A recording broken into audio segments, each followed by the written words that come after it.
ang tinatawag na Batarisang Bayanihan.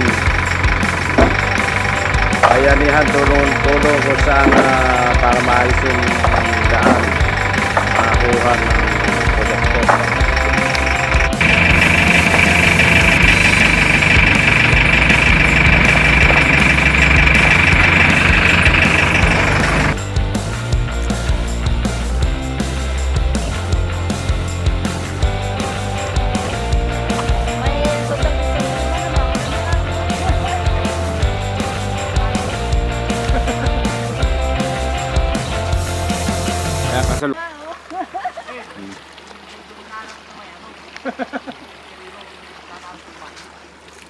Kaya kasalukuyan nagme-merienda ang mga taong barangay.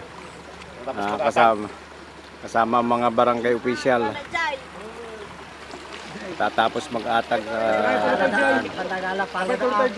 pamakadaan ng mga malalaking sasakyan. Linis ulit na, di pala tunok wa. Di importante ko malinisan pa. Karta-karta nyo lang nag-iabot-abot. Magari-mari tayo, magpunto man ano, punto kay lalim.